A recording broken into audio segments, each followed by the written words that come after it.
అసలే 2 రోజుల నుంచి వర్షాలు బాగా పడుతుంది. ఈ వర్షాలకు కూరలంటే అంతగా తినబుద్ధి కాదు. పచ్చళ్ళైతే కొంచెం మంచిగా తింటాం. సో, అలానే పచ్చిమిర్చి టమాటా చట్నీ చేస్తున్నాను. చాలా బాగుంటుంది. ఒక పావు కిలో పచ్చిమిర్చి తీసుకొని ఆయిల్‌లో ఒక స్పూన్ ఆయిల్ వేసేసి మంచిగా ఒక 80% మాత్రం ఫ్రై చేసుకోండి.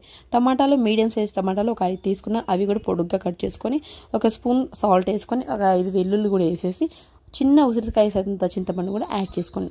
ఇవన్నీ కలిపి మగ్గబెట్టుకోవాలి. ఒక 3 నిమిషాల పాటు అలానే మగ్గి సో వాటర్ అంతా డ్రై అయ్యేంత వరకు ఒక 80% మాత్రమే మగ్గబెట్టుకోవాలి టమాటాలని.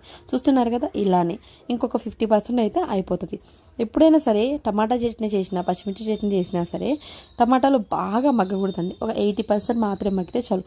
లోపల ఉన్న వాటర్ అంతా డ్రై అయితే అంతే. టేస్ట్ మాత్రం చాలా బాగుంటుంది. వెల్లుల్లి వేయడం ఎందుకంటే మగ్గితే చాలా ఫ్లేవర్ బాగుంటుంది. చట్నీ కూడా టేస్ట్ బాగుంటుంది. చిల్లి గారెల్లోకి, దోశల్లోకి, అన్నంలోకి దేని మీదకైనా బాగుంటుంది ఈ చట్నీ. ఒకసారి ట్రై చేయండి. చూసారు కదా వాటర్ అంతా డ్రై అయింది, పచ్చిమిర్చి కూడా ఫ్రై అయింది. ఇప్పుడు పచ్చడి పట్టడంలోనే ఒక చాలా వెరైటీ ఉండాలి.